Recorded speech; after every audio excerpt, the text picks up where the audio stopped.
Hi there to all of my followers. Thank you for following my dreams too. So, I was just going to do kind of a video here talking about a few things in general.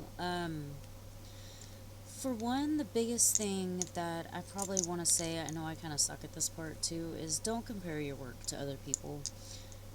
Um, there's a lot of people that do this stuff. They've been doing it for many years. They've learned different techniques and stuff like that.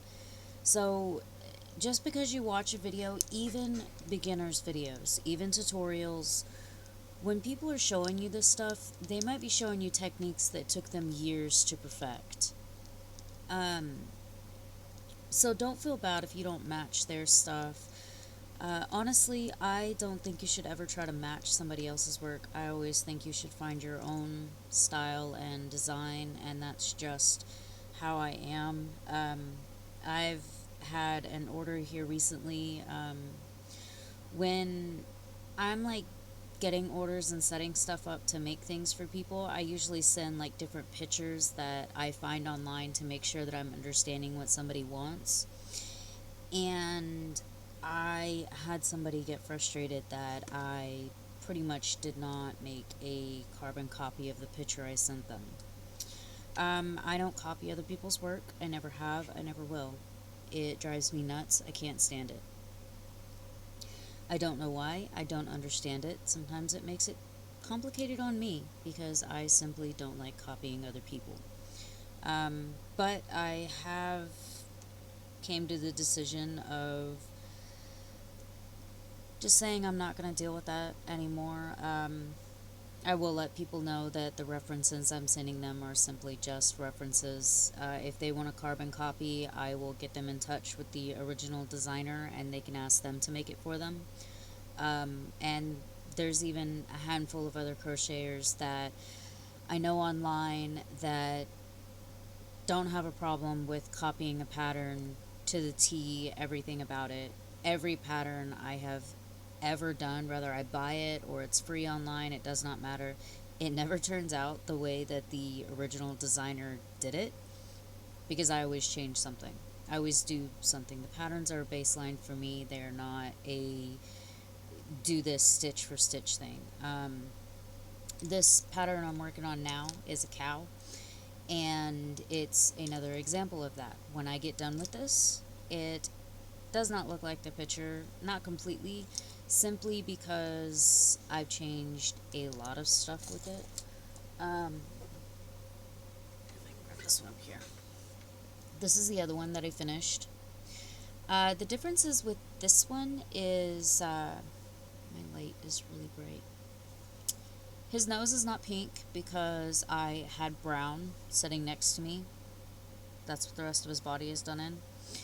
And so I grabbed it when I was doing his snout.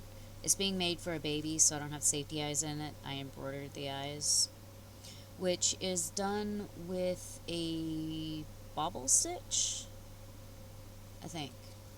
Let me see. I did a bobble stitch with that, didn't I?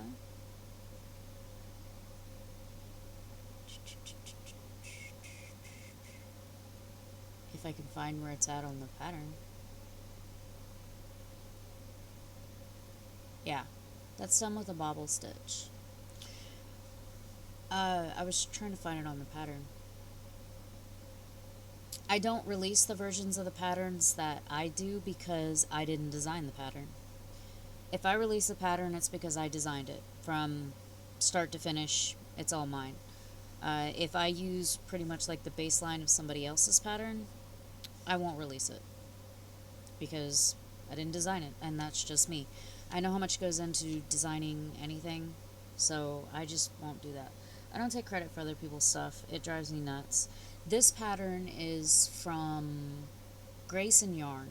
I love her stuff. It's awesome. But there's a lot of things that I do differently with it. For one, I do, which is actually a new thing that I'm starting, but front loop only on my stitches because it keeps everything in a straight line, which is something that's been driving me nuts. Again, goes in with that trial and error, finding your own style thing. The other thing is the color change lines. Mine are all clean and straight. Yes, it took a lot of trial and error and perfecting to get that to look like that. This technique is done with a row of slip stitches in the back row, like on the, you end with the black and then you do a row of slip stitches in the back loops with the white, and then for the next round you will do, I think it's just a regular crochet in the back loop of the slip stitch, and it gives you that line, and I really like it because it gives me a cleaner look. The other thing that took me a while is I don't like the seams. So along where my markers are, this is actually my seam right here. But can't see it no matter how close I get to it because that's just the way I do my stuff. Even down here on getting the straight lines with the seams, you don't see where that's at even with the color change. If you look at it super, super close, yes, you can find it, especially if you know what you're looking for. It drives me nuts. That's how I know it's there. Um, I am working on getting that better and better and better. And my goal is to get it pretty much invisible. Um, it is pretty much now, because even sometimes I have to really look to try to find where the seam is at with that color change. But I know what to look for, so it's not quite so hard. That took some time to do. The straight line part is done with the jogless stitch.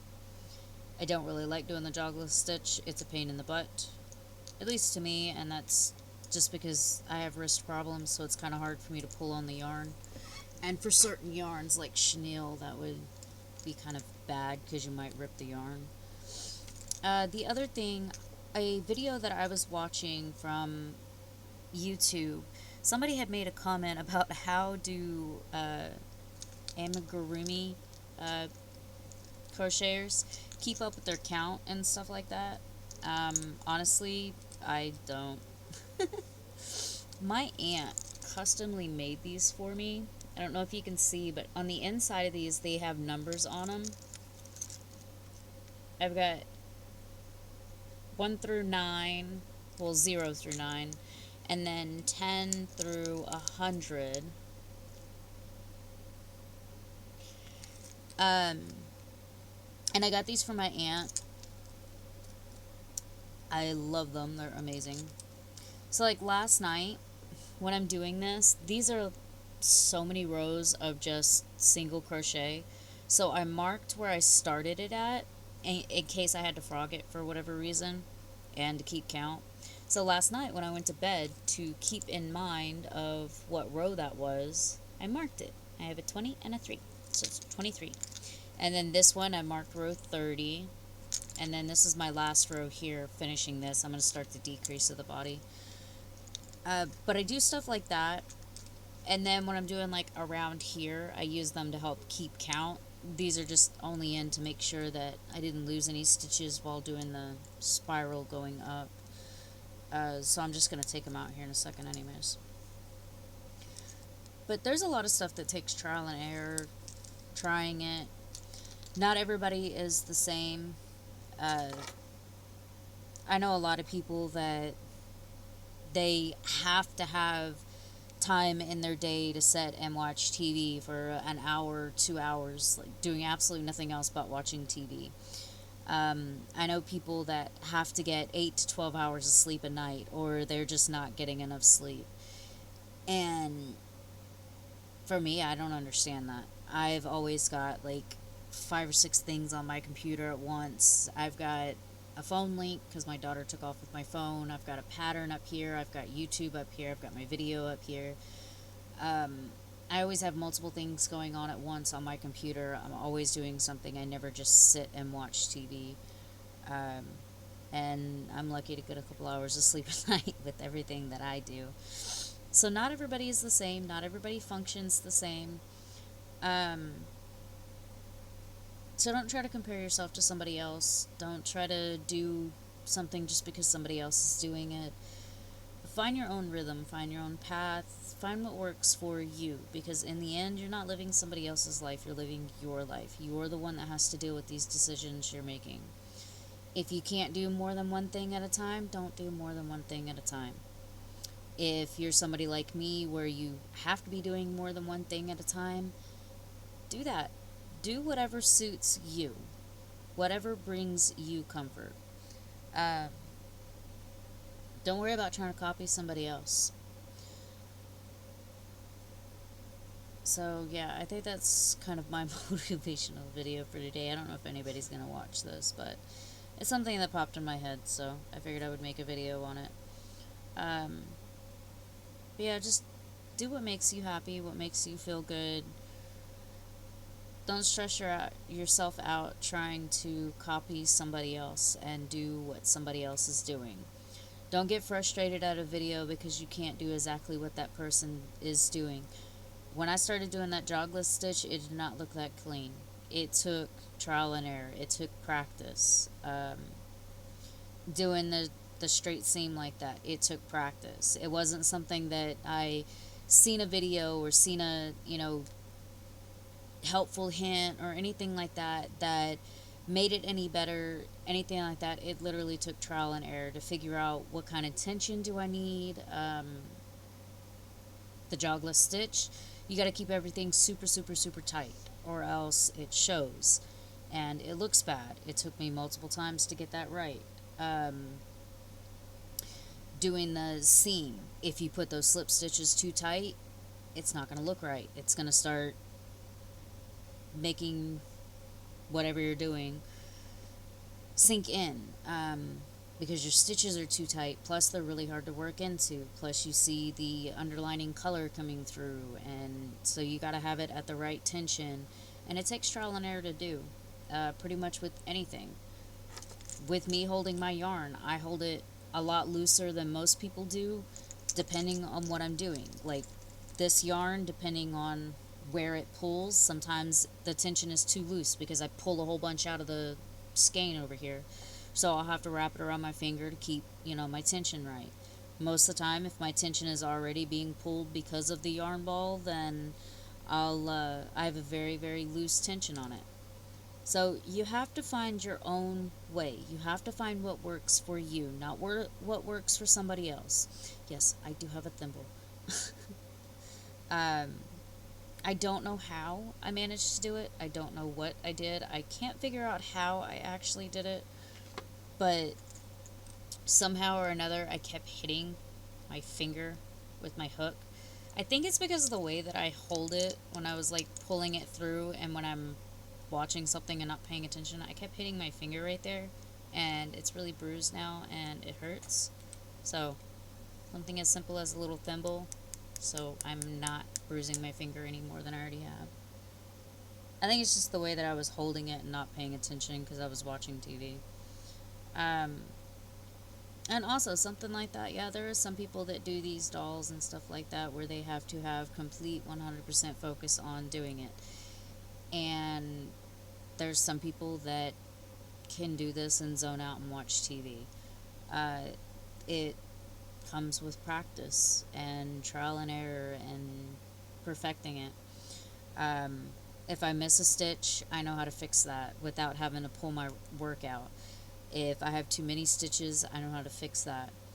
Um, which neither one of them are hard fixes. If you're only missing one or two stitches, put some increases in there. Just don't put them right together. Um, Space them out. And if you're only doing one or two, it's not that big of a deal. If I have more than two stitches missing, I will frog it. And I'll go down to the previous row and I'll count that and see if I've got it right there. I usually don't put more than uh, two increases for missed stitches, and I never put them back to back. If I have too many stitches, then I space out the decreases. And again, if it's more than two, then I'll just frog the whole thing until I get back down to a row that's correct or only has one or two mistakes in it. And that again comes with doing this stuff over and over and over and understanding what the stitches look like, how they work, what happens with them. Yes, that is the best thing to figure out first before you do this. Especially if you're going to be designing, you really need to know what the stitches do. Um, and this doesn't just pertain to crochet, this pertains to anything. Um, the stuff that I do for my books, it takes trial and error. The software that I use, I've been using for years on doing this stuff. I've got so many videos that I've watched on people doing stuff. I'm like, hey, if you go over to, Krita or Microsoft Word or Excel or any number of the softwares I use, you can do the same thing. I do understand that some of the stuff that they're using has a lot of AI. Me personally, I don't understand the need for AI with it, but I guess that comes from me being a creative person to start with, because I don't see where it's hard to come up with anything really. Um, and that's just me. I find AI annoying. Now, I do use it on making my videos, not out of need, out of I have entirely too many things going on at one time. So when I'm making like the trailers or the scenes that I'm turning into videos to release for promotional stuff for my books and stuff, yes, I use AI on that, but it's not out of need.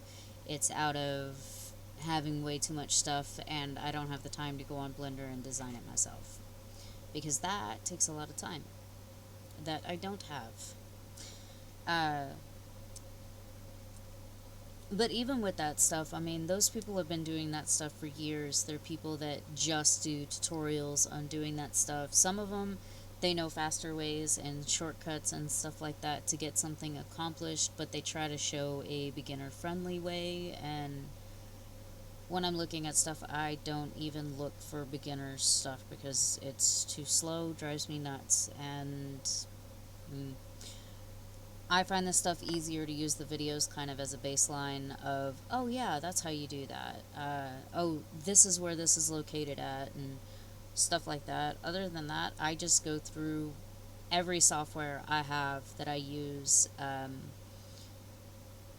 I have went through and pretty much just clicked everything at one point or another to see what it did, how it changed my stuff, what worked, what didn't work, how to do this, how to do that, stuff like this. And that's how I've learned how to do it. But that's just me, and I think that stems a lot from not liking to copy other people. No matter how many tutorials and stuff I watch, I never copy what they do. I, at some point or another, wind up turning it off and just going off and exploring and doing my own thing, and that's how I learn how to do the stuff that I do. Um, Crochet, computer, art, anything in general, I always do that. And that's just me. And that's not a bad thing. It's also not a bad thing if you don't understand how to do that. I'm not saying I'm perfect at it. I know there are people that are very much more advanced than I am with it. They've been doing it a lot longer than me. Um, they have more skills than I do. That doesn't mean I'm going to stop. It doesn't mean that I'm going to say, oh, I completely suck at this. I am a perfectionist, and that sucks. But I do know, like, looking at my stuff, going back to the crochet thing here for a minute, some of the videos I've watched, I've seen some stuff where I'm like, hey, if you do it like this, you would get a much cleaner, better looking outcome. And these are people that sell their stuff for hundreds of dollars each. Um, and they sell it just fine like that. So I know a lot of it just comes from me being a perfectionist and wanting it to be good. Even the stuff I do online, designing and stuff like that, I like, oh, I've seen people that'll release designs and stuff. I'm like, well, if you would have done this, if you would have done this setting, if you would have done it like this, you would have got a much cleaner look to it. And they sell that stuff for hundreds of dollars. So everybody's different. Everybody has their own way. Some people the little bitty imperfections drive them insane until they're fixed. And so they keep redoing their stuff and redoing it and redoing it and redoing it and never think they're satisfied with it. It just depends on who you are, what you like, things like that. But I'm going to cut the video off here because I need to work on this. And I'll be going to church in a few hours, so I need to see how much of this I can get knocked out before I go to church. So, everybody have a great day. If you have any questions, leave them down below. I really don't mind doing these motivational talks, I guess you'd say. It's not very much I do mind doing. But any questions or comments or anything, just leave it down below and I will read them and make another video if I think it needs it. Have a great day. Where's my mouse?